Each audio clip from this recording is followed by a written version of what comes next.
राष्ट्रपति गोटाबाया राजपक्षे के खिलाफ बड़ा प्रदर्शन हो रहा है। हजारों प्रदर्शनकारियों ने राष्ट्रपति गोटाबाया के आवास को घेर लिया। घेरने के बाद प्रदर्शनकारी गोटाबाया के आवास में घुसे। भारी भीड़ देखकर गोटाबाया अपना आवास छोड़कर भाग गए। उग्र भीड़ ने राष्ट्रपति के आवास पर कब्जा जमाया। राष्ट्रपति आवास पर सेना और प्रदर्शनकारियों में झड़प हो गई। आर्थिक बदहाली को लेकर श्रीलंका की जनता सड़कों पर है। गोटाबाया और परिवार के भ्रष्टाचार को लेकर भी जनता में आक्रोश है। और सवाल भी इसमें कुछ है। सवाल लगातार कई सवाल हो रहे हैं। सबसे बड़ी बात कि आखिर श्रीलंका के इस हालत के लिए कौन जिम्मेदार है। श्रीलंका के राष्ट्रपति भवन की छत पर चढ़े हैं प्रदर्शनकारी। तस्वीरें आपको दिखाएंगे। प्रदर्शनकारियों ने राष्ट्रपति भवन का झंडा जो लगा हुआ था वो उतार दिया।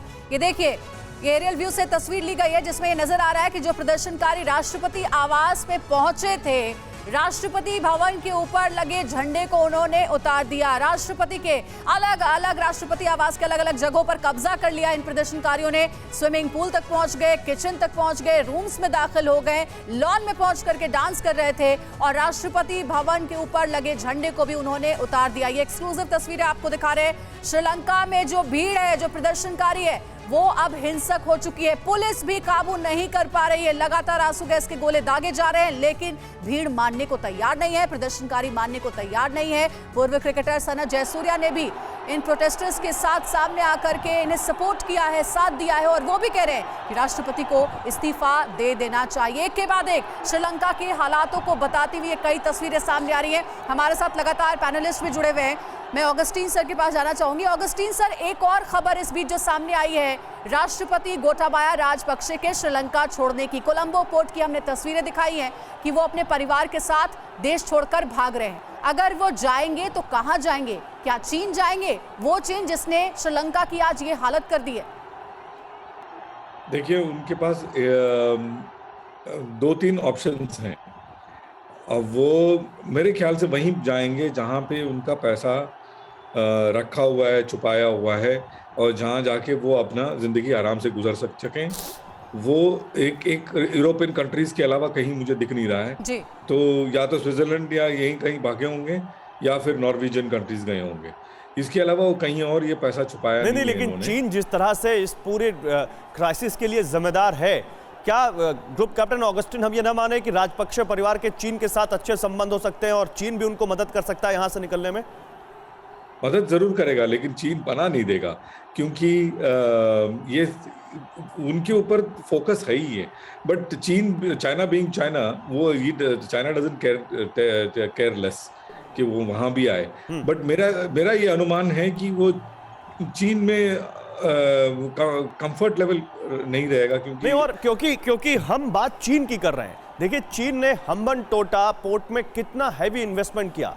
हमने देखा श्रीलंका में कितना हैवी डेट यहां पर दिया चीन ने, और आज श्रीलंका की क्या हालत है। ग्रुप कैप्टन ऑगस्टिन, क्या आपको लगता नहीं है कि एक और हमारा पड़ोसी बहुत वल्नरेबल है इस वक्त? एकदम वो इसी तरह श्रीलंका बनने की कगार पर है। बात पाकिस्तान की हो रही है। पाकिस्तान के आर्थिक हालात भी जुदा नहीं है और खुद वहां के वित्त मंत्री ने कहा कि हम भी श्रीलंका बन जाएंगे अगर हमने जल्दी कुछ नहीं किया तो आपको लगता नहीं कि आज पाकिस्तान की भी हालत चीन ऐसी ही कर देगा अगर उन्होंने अपने आप को सुधारा नहीं तो? देखो, आपको बिल्कुल बात दुरुस्त है, लेकिन पाकिस्तान और श्रीलंका में एक सबसे बड़ा डिफरेंस है। पाकिस्तान एक न्यूक्लियर स्टेट है और कोई भी कंट्री न्यूक्लियर स्टेट को रोग नेशन बनने नहीं देगा, क्योंकि फिर न्यूक्लियर आर्सेनल गलत लोगों के हाथ में लग गया तो एकमात्र प्लैनेट है हमारा, ब्लू प्लैनेट अर्थ, वो खत्म हो जाएगा। तो ये सबको पता है। तो पाकिस्तान एक अलग तराजू में तोड़ा जाएगा। फिर ये देश क्यों नहीं आ रहे श्रीलंका के पास? अगर श्रीलंका भी तो अगर न्यूक्लियर पावर नहीं है ग्रुप कैप्टन ऑगस्टिन, तो श्रीलंका भी स्ट्रैटेजिकली बहुत अहम है एशिया के लिहाज से। चाइना, इंडिया तो मदद कर ही रहा है। IMF क्यों नहीं आ रहा फिर उसके पास? नहीं, देखिए, मैं इस एम्बेसडर की बात से मैं बिल्कुल ही वो हूँ, क्योंकि हमारे पड़ोस में ऐसा एक ब्रोकन नेशन हमारे लिए अच्छा नहीं है। और हमें जल्दी से जल्दी बहुत मेजर्ड वर्ड्स एम्बेसडर दे रहे हैं। मैं तो कड़क शब्दों में ये कहूंगा कि भारत को स्टेप इन कर देना चाहिए। इफ रिक्वायर्ड, भारत हमको टेम्पररीली उसको अपना एक हिस्सा मान करके उसका पूरा प्रॉब्लम सॉर्ट आउट करे, योगेश सिक्योरिटी गुप्ता से जी, सर लेके। एक सवाल ये भी है कि चीन की जो विस्तारवादी नीति है उसके बारे में सबको पता है कि चीन की ये स्ट्रेटेजी होती है कि पहले किसी मुल्क को इतना कर्ज दे दो कि आपकी बात वो मानने को मजबूर हो जाए, फिर उसके इलाकों पर कब्जा कर लो, जो आप कहो वही वो देश करे, ऐसी हालत उसकी हो जाए। उसके बावजूद पाकिस्तान और श्रीलंका जैसे देश कैसे भरोसा कर लेते हैं चीन पर? भाई भरोसा इसलिए कर लेते हैं कि इनके नेताओं को वो पैसे देते हैं अलग से। इनके नेताओं को जो है अलग से वो पैसे देते हैं। और दूसरा, इन मुल्कों की फाइनेंशियल और इकोनॉमिक कंडीशन इतनी खराब है कि और मुल्क जो है वहां पर इन्वेस्टमेंट नहीं करना चाहते, और मुल्क से वहां पर इनको मदद नहीं मिल पाती। बहुत कम सोर्सेज है असिस्टेंस के, तो बहुत कोई चारा नहीं है इनके पास।